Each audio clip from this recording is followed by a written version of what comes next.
안녕하세요. 방콕에서 부동산 에이전시를 운영 중인 고마저씨입니다. 오늘은 원래 워크인의 위험성에 대해서 이야기를 하려고 했습니다만 이것은 다음 주에 하도록 하겠습니다. 왜냐하면 작업을 하는 와중에 고객님과 통화를 하고 나서 여러분들에게 이 고마저씨가 어떤 사람이고 어떻게 사업을 해왔고 왜 이런 식으로 사업을 하고 있는지를 좀 알려드리는 것이 좋을 것 같다고 생각을 했습니다. 유튜브나 블로그를 쭉 보신 분들은 아시겠지만 제가 해외로 나가서 부동산을 해야겠다고 마음을 먹었을 때 태국을 올 거라고는 거의 생각을 안 했었습니다.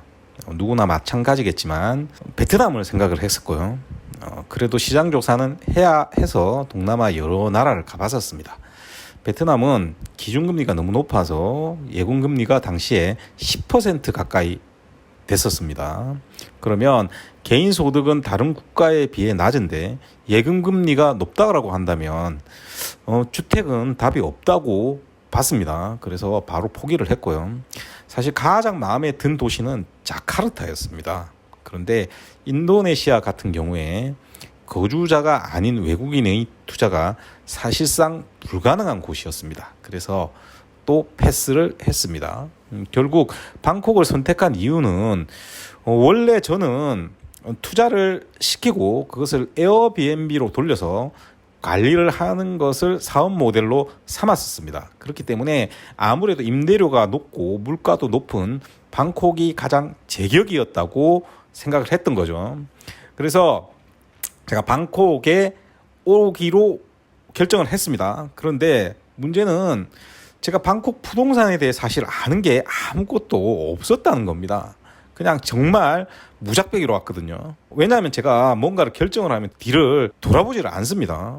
보통 이주를 한다라고 하면 여러 번 오가면서 시간을 들여서 준비를 하지 않겠습니까? 예를 들면 말도 몇 개월씩 배운다거나 그런 준비를 보통 분들이 많이들 하시죠. 그런데 저는 그런 게 없습니다. 그 전에 프리랜서로 해외 부동산을 판 적은 있습니다만 사실 지금 보면 거기서 얻을 수 있는 건 전혀 없었고요. 그래서 제가 몇 개월 동안 왔다 갔다 하면서 준비했다고 하는 게 시장조사 이외에는 기껏해야 법인 설립하는 거 그리고 이주를 해야 되지 않겠습니까? 그래서 비자 문제 해결 요 정도밖에 없습니다. 물론 이 과정에서 제가 많은 상처를 받았습니다. 그래서 지금도 방콕에 사는 고객이 아닌 모르는 한국인들과는 교류를 안 하게 된 계기도 이때 때문입니다. 사실 처음에는 뭔가가 전부 급할 수밖에 없겠죠. 그래서 이 사람 말 저 사람 말 전부 맞는 줄 알았었습니다. 지금 생각해보면 전부 어처구니 없는 내용들밖에 없습니다. 그리고 제가 쏘은 것도 굉장히 많고요. 어쨌든 우여곡절 끝에 법인은 완성을 했는데 아는 것이 없죠. 이게 제일 문제였습니다. 더구나 에어비앤비는 온 지 얼마 안 돼서 불법이 돼버렸습니다. 그러니까 황당한 상황이 아닐 수 없었겠죠. 초반에는 매달 소모비용도 지금보다 1.5배나 많이 나갔었습니다. 소개받은 사무실도 위치도요 굉장히 나빴고요. 가격도 지금하고 비교하면 굉장히 비쌌었습니다. 직원도 엉망이었습니다. 그 이후에도 마음의 상처도 많이 받고 안 좋은 일이 더 있었습니다만 여기서 얘기하지는 않겠습니다. 그래봐야 분쟁만 생기니까요. 제일 큰 문제는 사업이 전혀 안 됐다는 점입니다. 홍보 수단도 없었기 때문에 잘 될 리가 만무했겠죠. 그런데 더 큰 문제는 당시에도 그렇지만 지금도 그렇습니다. 태국 부동산이 한국에서 굉장히 마이너한지를 저는 그때는 몰랐었습니다. 더구나 아는 게 많지 않을 수밖에 없었던 게 초반에 직접 하기 힘들다고 태국 에이전트를 거쳐야 한다라고 사람들이 얘기를 해줬기 때문에 초반에는 그 태국 에이전트들이 소개시켜주는 곳 위주로 영업을 할 수밖에 없었습니다. 심지어 당시에는 파크24도 좋다고 판매했었고요. XD 에까마에도 팔았던 때였습니다. 왜냐하면 그걸 제일 많이 물어보고 인기도 제일 많았었으니까요. 사실 지금 생각해보면 좋은 건지 나쁜 건지 똥오줌도 못 가리고 판매를 했던 거죠. 그래도 어쩔 수 없는 것이 그때는 굉장히 쫓길 수밖에 없었던 시기였죠. 그러니까 계약을 하나라도 빨리빨리 하는 수밖에 없었던 시기다 이렇게 보시면 되겠습니다. 그래서 당시에 고객 오면요 파크24, 애쉬톤 아속, 원나인5, 아티산 같은 지금은 절대 팔면 안 되는 콘도들도 많이 보여드렸고요. 고객 오면요, 상담 그런 것도 없었습니다. 그냥 세네 군데 콘도 보여주고요, 그랬었습니다. 그런데 초창기에 아는 거 없이 영업을 하니까 사업이 잘 되겠습니까? 결국 태국인 에이전트가 자기가 알아서 바이바이 하고 떠나버렸습니다. 그래서 이때 상황이 굉장히 안 좋았겠죠. 상식적으로 어떻게 해야 될지 모르는 상황이 된 거 아닙니까? 사업도 잘 안 되는데. 왜냐하면 한국하고 너무나 환경이 달랐거든요. 한국하고 너무나 상황이 달라서 홍보를 어떻게 해야 될지도 모르는 상황이었거든요. 그래서 당시에는 한국에서 제가 블로그를 쓰면 그대로 복붙해서 영업해 주시던 분들도 계셨습니다. 그때 블로그 보면 거의 인터넷에 지금도 있는 뻘소리 수준의 글들이죠. 이런 내용들은 2019년 말이 되면 제가 블로그에서 전부 정리를 했었습니다. 그런데 여전히 인터넷 보면요, 흑역사의 잔재가 발견되기도 합니다. 하여간 이때 시간이 지나니까 제가 봤을 때 방콕 콘도 투자에 있어서 두 가지 문제가 보이기 시작을 했습니다.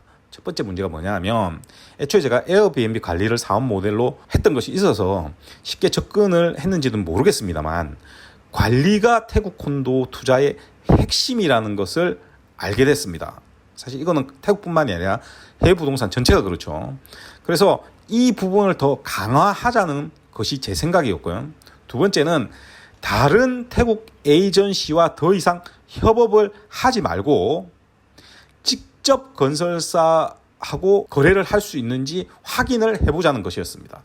처음에는 잘 안 해줬고요. 또 속이려는 매니저들도 많았었습니다. 지금은 제가 AP, 산시리, LH, 리슬란드, 아난다, 레이먼드랜드, NQDC, 노블 그 외에도 몇몇 회사가 더 있습니다만, 분양권이 외부에 있지 않고 건설사하고 직접 거래를 할 수 있는 건설사들은 대부분 거래를 한다고 보시면 되겠습니다. 결국 태국 에이전트가 떠난 것이 건설사와 직접 프로젝트 판매 계약을 하게 되는 계기가 되었기 때문에 지금 보면 오히려 저뿐만이 아니라 제 고객들에게도 잘된 일이 된 거죠.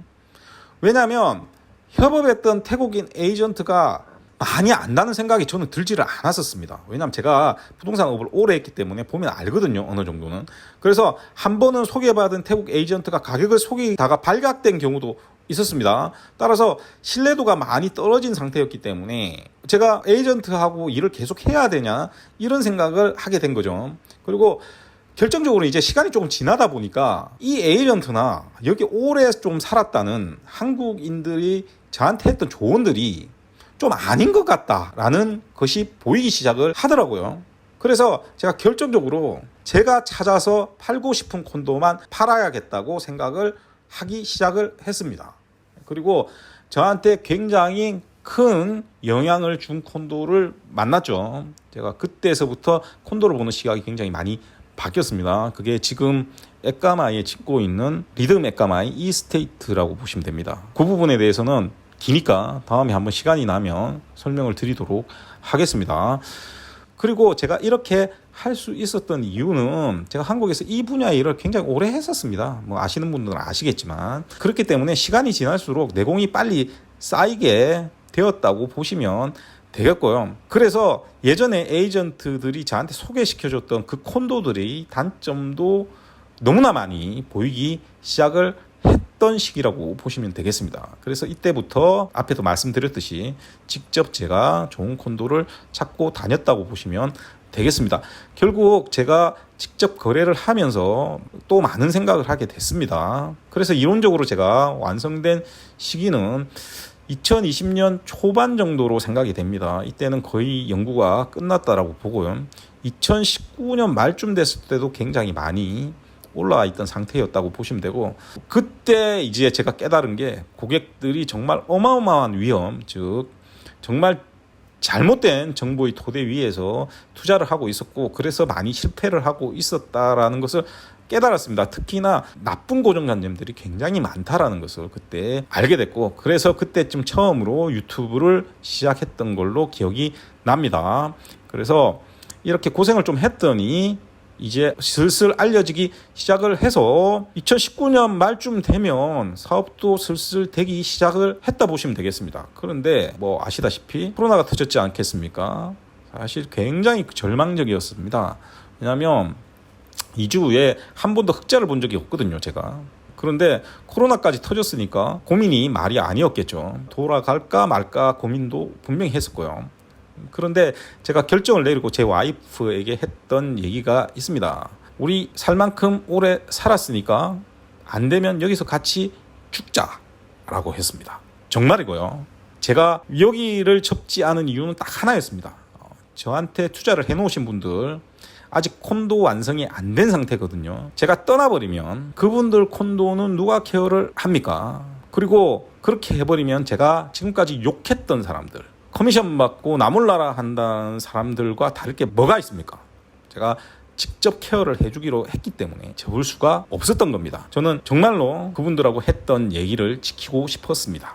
그래서 정말 코로나가 터지고 6개월 가까이 거래가 없었습니다만 오히려 이 시기가 저한테는 굉장히 소중한 시간이었던 것 같습니다. 이때는 이제 굉장히 글도 많이 쓰고 연구도 많이 했는데 부동산 연구를 많이 한 건 아니고요. 어떤 방법이 고객에게 가장 좋은 투자 방법일까를 정말 많이 생각을 했습니다.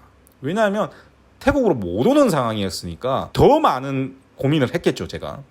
사실 와서 보고 사시면요, 전에도 말씀드렸지만 제가 좋은 겁니다. 보고 사면 아무래도 매입률이 높아지죠. 근데 제가 투자자 입장에서 보면 오나 안 오나 똑같습니다.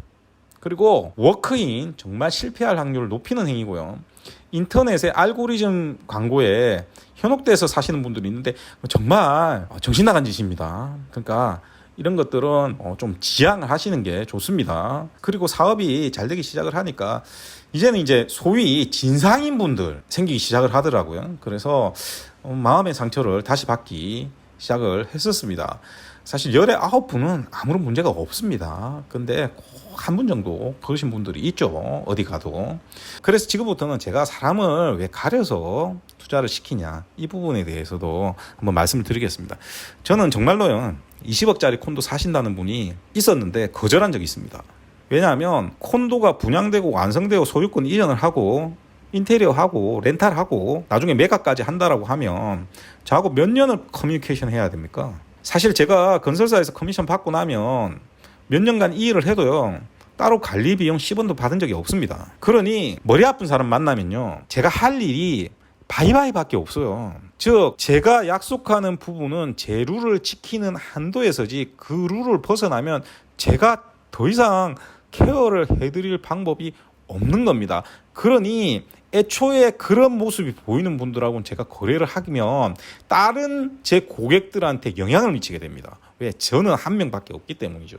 실제로 과거에 돈을 벌어야 하니까 그냥 계약만을 위해서 계약했던 분들 몇 명 계시죠.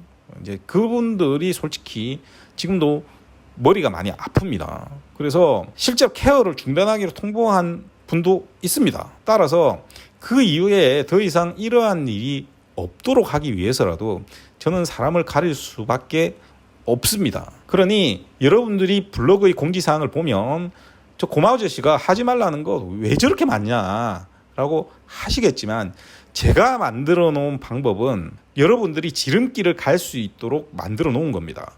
여기는 외국이지 않습니까? 조금만 샛길로 빠져도요 방콕의 도로처럼 한참 가다 보면 막다른 길이 나와버리는 경우가 많습니다. 문제는 여러분들이 그게 벽인지 도로인지도 가늠이 안 된다는 겁니다. 그러니 제가 해놓은 공지사항들은 애초에 여러분들이 샛길을 구경할 필요가 없기 때문에 만들어 놓은 겁니다. 여러분들이 왜 샛길을 구경해야 되는 겁니까? 결국 여러분들이 시간 낭비를 할 필요가 없습니다. 이 부분은 제 고객들이 전부 다 아실 겁니다. 그리고 제 고객들은 제 마음도 많이 아실 겁니다. 지금도 대부분은 한 달에 한 번은 저하고 통화를 하십니다. 그리고 방콕에 오시면요 격리 호텔에서 나오잖아요. 항상 픽업 가서 숙소에다 내려드리고요. 돌아가실 때는 항상 공항까지 데려다 드립니다. 뭐 가끔씩 한국행 비행기가 밤 11시부터 2시 사이에 있기 때문에 미안해서 택시 타고 가려고 하시는 분들 계십니다. 그래서 전부 다 알고 있기 때문에 제가 미리 이 말씀 드립니다. 제가 몰래 가면 다시는 안 봅니다. 그러면 절대 그런 일이 없죠. 처음에 오셔서 저 보신 분들 중에서 미안해서 그러시는 분들 계시거든요. 제가 왜 그렇게까지 하느냐? 제 고객들이야말로 제 방콕 사업의 파트너이자 제 지인이기 때문입니다. 몇 년간 연락도 없다가요. 제가 방콕 산다니까 골프 치러 오면서 한번 보려고 하는 친구들이 있습니다. 하나도 안 반갑습니다. 저는요, 고마 아저씨는 이미 투자한 고객이 오는 게 제일 좋습니다. 진짜로. 이미 투자한 제 이룸 식구들 오시는 게 제일 좋습니다. 그리고 이렇게 제가 자리를 잡는데 너무 고생을 하다 보니까 새로운 생각도 하고 있습니다. 이주하시고 싶으신 분들이 굉장히 많습니다. 저한테 물어오시는 분들. 그런데 뭘 해야 할지 모르죠. 뭘 하자니까 소모비용이 또 너무 많이 듭니다. 사실 지금은 방콕에서 한국 프랜차이즈 같은 것들 컨설팅을 해보면요, 소모비용 어마어마하게 많이 듭니다. 뭐 이건 좀 편하게 살려고 하는 것이 아니라 그냥 인생건 사업이 되어버리는 거죠. 그럴 거면 여기 와서 일을 해야 할 이유가 없는 겁니다. 그 한국에서 하면 되죠. 사실 제가 아무리 바빠도 한국에서보다 바쁘진 않거든요. 그래서 여기 계속 사는 게 제가 만족스러운 겁니다.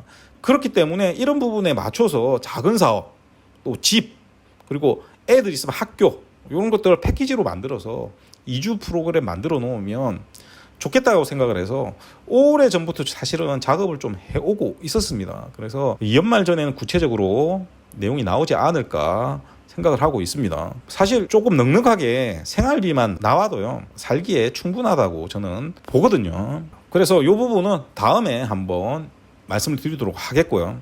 마지막으로 제가 누구하고 어떤 일을 겪었는지 소소한 것까지 얘기하면 앞에서 말했듯이 분쟁이 될 수 있으니까 여기서 다 말할 수는 없습니다. 그런데 얘기했듯이 처음부터 제가 순탄한 길을 걷지는 않았고요. 순탄할 수가 없죠. 코로나 생각을 하시면요. 그리고 아무리 제가 한국에서 오래 일을 했다고 해도 제가 여러분들한테 말씀드린 것만 보더라도 방콕은 특수성이 굉장히 많지 않습니까? 그래서 처음부터 제가 많이 알고 시작한 것은 아닙니다. 하지만 제가 지금은 태국 에이전시 애들한테 가르쳐줄 정도고요. 건설사 직원들도 판매뿐만이 아니라 로케이션 문제, 앞으로 어떤 지역에 이 지역에 콘도를 지으면 좋을까, 이런 부분들도 저한테 조언을 구할 정도입니다. 그러니까 연구는 끝이 없어야 되겠지만 지금은 어느 정도 올라와 있다라고 보시면 되겠습니다. 그리고 이제 마지막으로 저를 믿고 투자해 주신 분들께 다시 한번 감사의 말씀을 전하겠습니다. 여러분들이 있어서 덕분에 제가 있는 거라고 생각을 합니다. 따라서 앞으로도 이룸이 방콕 제일의 에이전시가 될 때까지 노력하고 연구하는 고마저씨가 될 것을 약속드리면서 오늘 방송은 마치도록 하겠습니다. 들어주셔서 대단히 감사합니다.